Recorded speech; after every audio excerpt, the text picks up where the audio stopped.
Video lecture series on economics में एक बार फिर आपका स्वागत है। हम और आप मिलकर पढ़ रहे हैं इंडियन इकोनॉमिक्स डेवलपमेंट चैप्टर 7 और ये है पार्ट 2 अनएम्प्लॉयमेंट।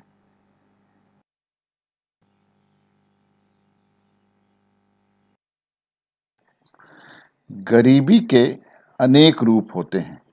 इसकी ना कोई जाति होती है, न धर्म, न नस्ल और न ही इसकी कोई सामाजिक व राष्ट्रीय सीमा है। इसकी एक जुड़वा समस्या है बेरोजगारी, और आज हम बात करने वाले हैं बेरोजगारी पर।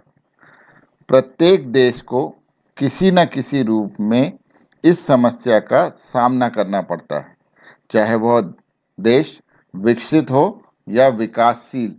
बेरोजगारी का अर्थ है काम करने के योग्य, काम करने के इच्छुक व्यक्तियों को काम का अभाव या काम का ना मिलना। कोई भी व्यक्ति बेरोजगार तब कहलाएगा जब वह काम करने के योग्य तो है तथा काम करना भी चाहता है, परंतु काम नहीं मिलता।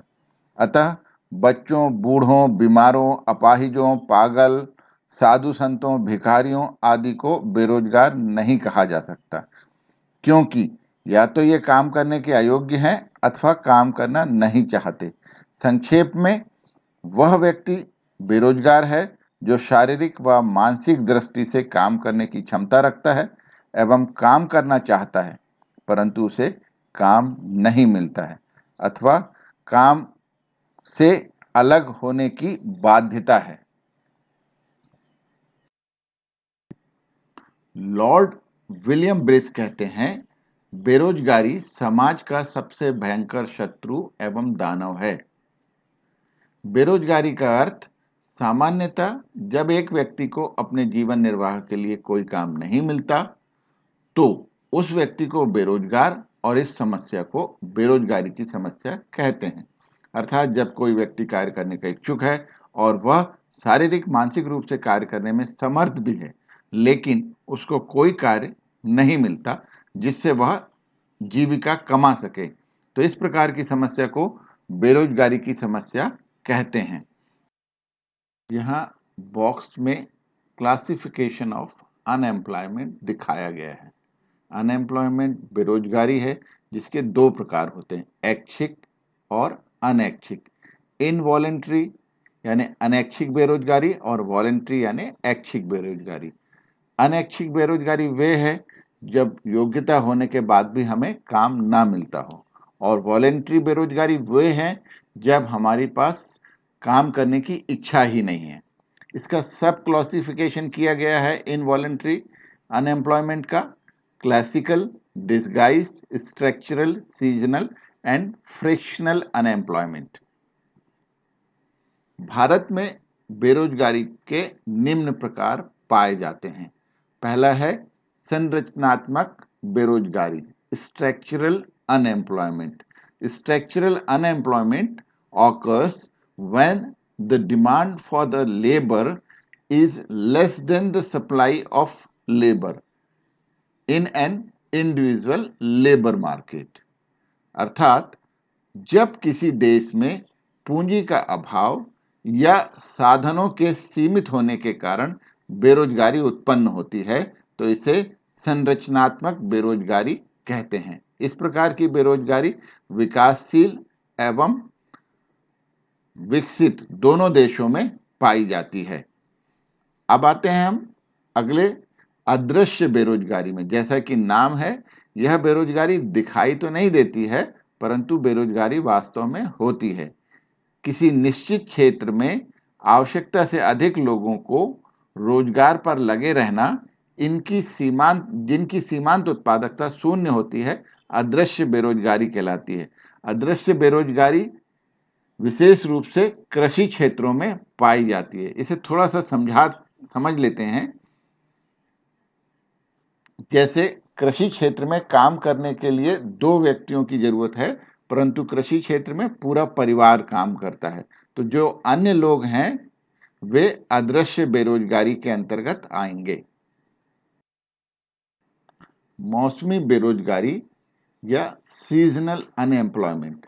इस प्रकार की बेरोजगारी भी कृषि क्षेत्र में पाई जाती है, जब श्रमिकों को पूरे वर्ष या सभी मौसमों में रोजगार नहीं मिलता है, अर्थात वर्ष में 5 या 6 माह कार्य करते हैं तो शेष समय बेरोजगार रहते हैं। इसे मौसमी बेरोजगारी कहते हैं। अल्प रोजगार अंडर एम्प्लॉयमेंट, जब किसी रोजगार चाहने वाले व्यक्ति को उसकी योग्यता एवं क्षमता के अनुसार रोजगार नहीं मिलता तो इसे अल्प रोजगार कहते हैं।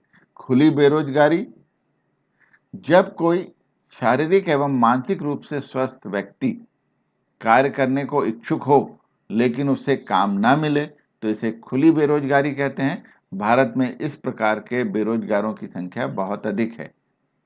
ऐच्छिक बेरोजगारी, वॉलेंट्री अनएम्प्लॉयमेंट, जब कोई व्यक्ति प्रचलित मजदूरी दर पर स्वेच्छा से कार्य ना करना चाहे तो इसे ऐच्छिक बेरोजगारी कहते हैं। तकनीकी बेरोजगारी या टेक्नोलॉजिकल अनएम्प्लॉयमेंट, जब किसी देश में नई तकनीक को अपनाने से कुछ समय के लिए श्रमिक बेरोजगार हो जाते हैं तो इसे हम तकनीकी बेरोजगारी कहते हैं। इस प्रकार की स्थिति प्रायः विकसित देशों में विद्यमान रहती है। चक्रीय बेरोजगारी या साइक्लिकल अनएम्प्लॉयमेंट, मंदी काल या अति उत्पादन की स्थिति में प्रभावकारी मांग में कमी या मजदूरों की छटनी शुरू कर दी जाए जिससे लोग अल्प अवधि के लिए बेरोजगार हो जाएं तो इसे चक्रीय बेरोजगारी कहते हैं। इस प्रकार की बेरोजगारी भी विकसित देशों में पाई जाती है। एजुकेटेड अनएम्प्लॉयमेंट, जैसा कि नाम है शिक्षित बेरोजगारी, जब किसी शिक्षित व्यक्ति को उसकी इच्छा अनुसार नौकरी ना मिले तो इसे शिक्षित बेरोजगारी कहते हैं। यह खुली बेरोजगारी का ही एक रूप होता है। संघर्षात्मक बेरोजगारी या फ्रिक्शनल अनएम्प्लॉयमेंट, श्रम बाजार की अपूर्णताओं के कारण लोग अस्थायी रूप से बेरोजगार हो जाते हैं। इस अस्थायी बेरोजगारी को संघर्षात्मक बेरोजगारी कहते हैं। अब हम एक प्रश्न लेते हैं और आपसे पूछते हैं कि विक्टर नाम का कोई व्यक्ति है, दिन में 2 घंटे वह काम करता है, सारे दिन काम की तलाश करता है, तो क्या वह बेरोजगार है और क्यों?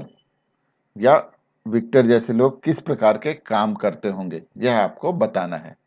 आप प्रश्न को दोबारा पढ़िए, ध्यान से पढ़िए और बताइए, क्या विक्टर बेरोजगार है? इसका उत्तर है हाँ।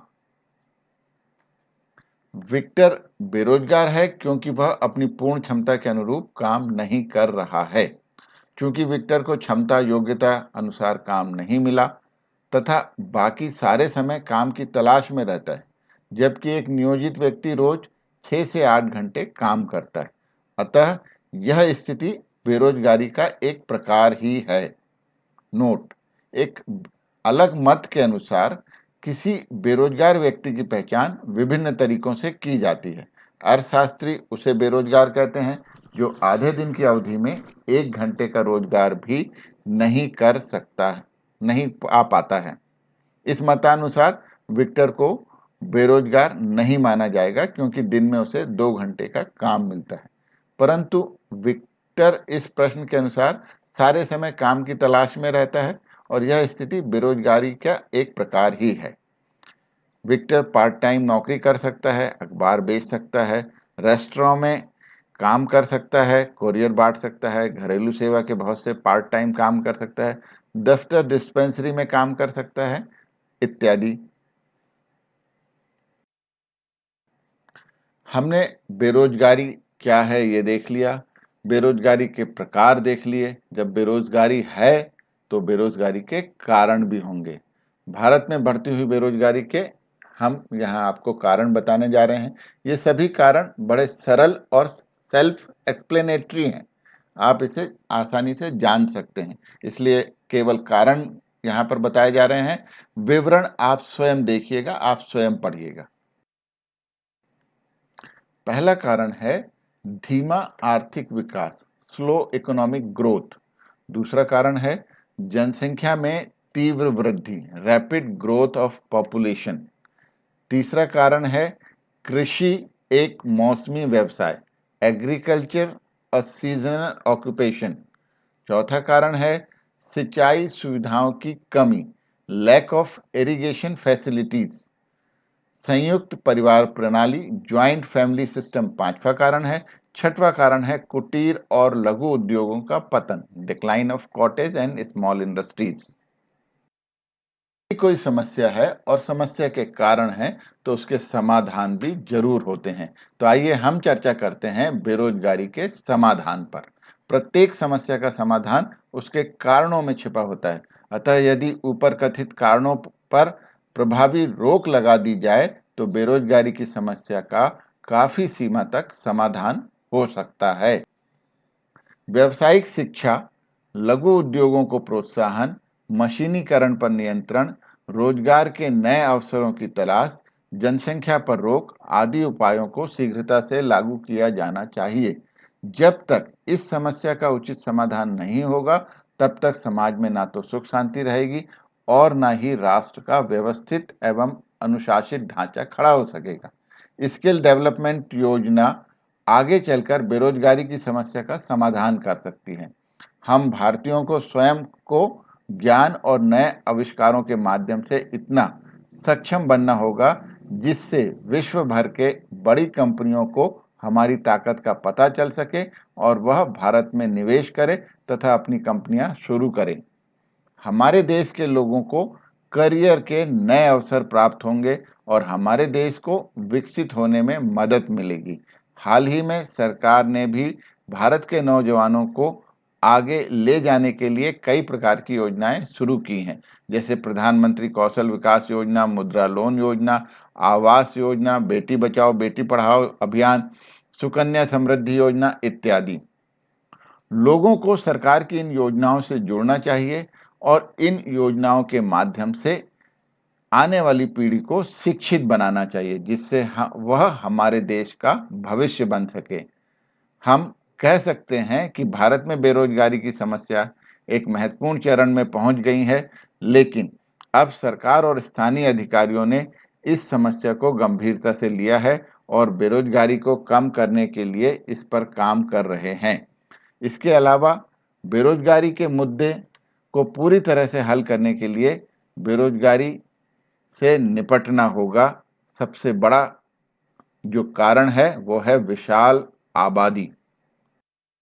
बेरोजगारी की समस्या को दूर करने के उपायों पर हम चर्चा कर रहे हैं। Suggestions to solve the problem of unemployment. यहाँ पर बॉक्स में हमने दिखाया है पॉलिसीज टू रिड्यूस अनएम्प्लॉयमेंट। सरकार की योजनाओं के नाम इन बॉक्स में हमने दिए हैं जो बेरोजगारी को दूर करने के लिए सरकार की ओर से चलाई जा रही हैं। इन्हें आपको याद करना होगा। कई बार प्रश्नों में ये जानकारी पूछी जाती है। पीछे जो हमने चर्चा की है उसी बात को यहाँ पर हमने प्रश्न का उत्तर लिखने के लिए बिंदुवार प्रस्तुत किया है कि बेरोजगारी दूर करने के उपाय किस प्रकार से किए जा सकते हैं।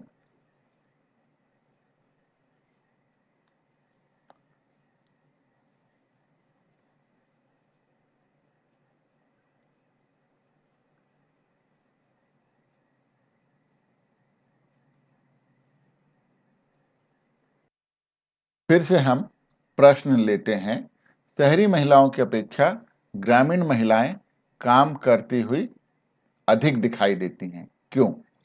इसका उत्तर यह है, ग्रामीण क्षेत्रों में महिला श्रम शक्ति का प्रतिशत 30 है जबकि शहरी क्षेत्रों में केवल 15% है। इन आंकड़ों से पता चलता है कि शहरी महिलाओं की अपेक्षा ग्रामीण महिलाएं अधिक कार्यशील हैं। इसके निम्नलिखित कारण हैं। शहरी महिलाओं की तुलना में ग्रामीण महिलाएं बड़े आकार के परिवार तथा आय के कम स्रोत के कारण अधिक असुरक्षित तथा गरीब होती हैं। जैसे कि कृषि और संबंधित गतिविधियों में उच्च स्तर के कौशल और विशेषज्ञता की आवश्यकता नहीं होती है, इसीलिए ग्रामीण महिलाएं अपने परिवार के भरण पोषण के लिए इन कार्यों में संलग्न हो जाती हैं। भारत में महिला साक्षरता में काफी सुधार हो रहा है, लेकिन कुल महिला श्रम शक्ति में शहरी महिलाओं की हिस्सेदारी बेहतर है। शहरी महिलाओं की अपेक्षा अधिक ग्रामीण महिलाएं काम करती हुई दिखाई देती हैं। इसका कारण है कि शहरों में आय के साधन अधिक होते हैं, जिससे पुरुष अधिक आय कमा पाते हैं, जो स्त्रियों के लिए कार्य करने की आवश्यकता को कम कर देते हैं। जबकि ग्रामीण क्षेत्रों में आय के साधन कम होते हैं, पुरुषों के साथ साथ महिलाओं को भी परिवार के भरण पोषण के लिए काम करना पड़ता है। शहरों में 100 में से केवल 14 महिलाएं आर्थिक क्रियाओं में संलग्न हैं, जबकि ग्रामीण क्षेत्रों में 100 में से 40 महिलाएं आर्थिक क्रियाओं में संलग्न हैं। इसी प्रकार एक और प्रश्न है, शहरी क्षेत्रों में नियमित वेतनभोगी कर्मचारी ग्रामीण क्षेत्र से अधिक क्यों होते हैं? इसका उत्तर भी हम लोग जानते ही हैं। शहरी क्षेत्र में नियमित वेतनभोगी कर्मचारी ग्रामीण क्षेत्र से अधिक होते हैं, क्योंकि नियमित वेतनभोगी कर्मचारी पेशेवर कुशल श्रमिक होते हैं तथा उनके पास शैक्षणिक योग्यता होती है। इन कौशलों को प्रशिक्षण और शिक्षा के माध्यम से प्राप्त किया जाता है, जो ग्रामीण क्षेत्रों तक निवेश आधारित संरचना और ग्रामीण साक्षरता दर की कमी के कारण नहीं पहुंचाया जा सकता है। बड़ी राष्ट्रीय कंपनियां आधारिक संरचनाओं, बैंकिंग, परिवहन, संचार जैसे आधुनिक सुविधाओं की उपलब्धता के कारण शहरी क्षेत्र तक ही सीमित रहती हैं, जो नौकरी की सुविधाएं प्रदान करते हैं। अतः शहरी क्षेत्रों में वेतनभोगी कर्मचारी हमें अधिक देखने को मिलते हैं। हमने श्रमिकों की चर्चा की है। अब हम आपसे पूछते हैं कि दिहाड़ी मजदूर कौन होते हैं? अनियत दिहाड़ी मजदूर उन मजदूरों को कहते हैं जो पूरे वर्ष काम नहीं करते हैं। वे कुछ महीने काम पर पारिश्रमिक तो प्राप्त करते हैं, परंतु नियमित रूप से नहीं। अनियत मजदूरों को नियोक्ता द्वारा नियमित आधार पर नहीं रखा जाता। उन्हें प्रतिदिन दैनिक मजदूरी पर काम दिया जाता है। वे आमतौर पर अकुशल श्रमिक होते हैं।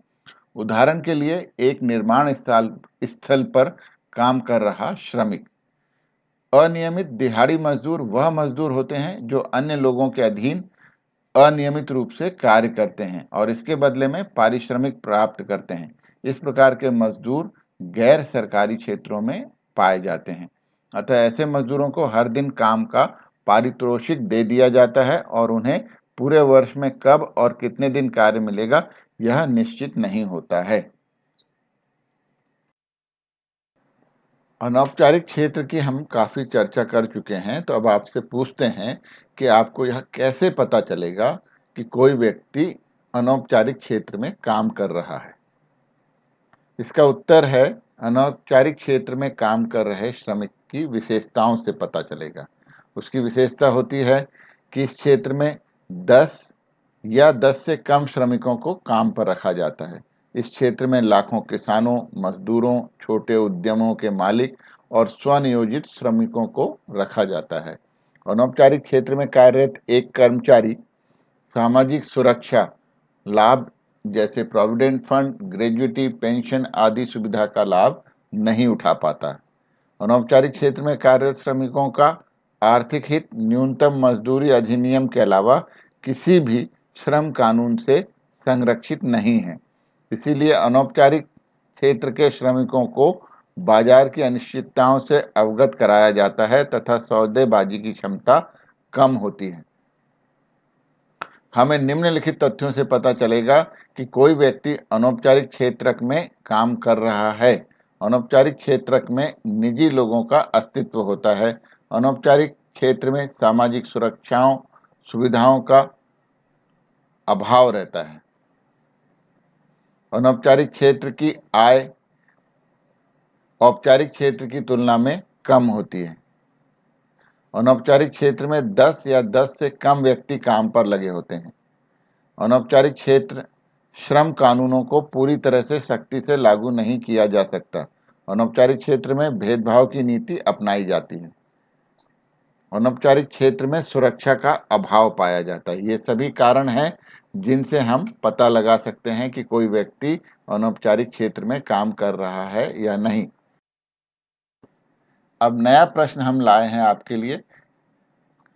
आप गांव में रह रहे हैं। यदि आपको ग्राम पंचायत को सलाह देने को कहा जाए तो आप गांव की उन्नति के लिए किस प्रकार के क्रियाकलापों का सुझाव देंगे जिससे रोजगार का भी सृजन हो? इसके उत्तर में आप अपने मन से अपने सुझाव भी लिख सकते हैं, जो यहाँ दिए गए उत्तर से भिन्न भी हो सकते हैं। सामान्य तौर पर कुछ इस तरह से उत्तर हो सकता है कि गांव की उन्नति के लिए हम निम्न प्रकार के सुझाव दे सकते हैं, जैसे गरीबी उन्मूलन, रोजगार के अवसर उपलब्ध कराने वाले कार्यक्रम जैसे सड़कों का निर्माण, स्कूलों का निर्माण, स्टॉप डैम का निर्माण, आजू बाजू के संसाधनों में सुधार, ग्रामीण श्रमिकों को तकनीकी ज्ञान और आधुनिक जानकारी प्रदान की जानी चाहिए, जिससे न केवल उनकी उत्पादकता में बढ़ोतरी होगी बल्कि आधुनिकीकरण की स्वीकार्यता को भी बढ़ावा मिलेगा। वित्त और साख की आसानी से और सख्ती से उपलब्धता कराई जानी चाहिए ताकि छोटे लोग नया व्यापार शुरू कर सकें।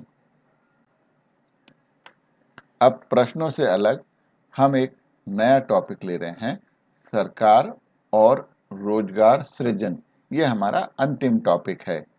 भारत की संसद ने राष्ट्रीय ग्रामीण रोजगार गारंटी अधिनियम 2005 पारित किया है। यह देश के ग्रामीण परिवारों के अकुशल श्रमिकों के रूप में कार्य करने को तैयार वयस्क सदस्यों को 100 दिन की दिहाड़ी उपलब्ध कराने की गारंटी देता है। इस कार्यक्रम का लाभ निर्धनता रेखा से नीचे रह रहे परिवारों को पहुंचाया जा रहा है। सरकार अनेक उद्योगों, होटल और परिवहन कंपनियां भी चला रही है। इन सब में यह प्रत्यक्ष रूप से रोजगार प्रदान करती है।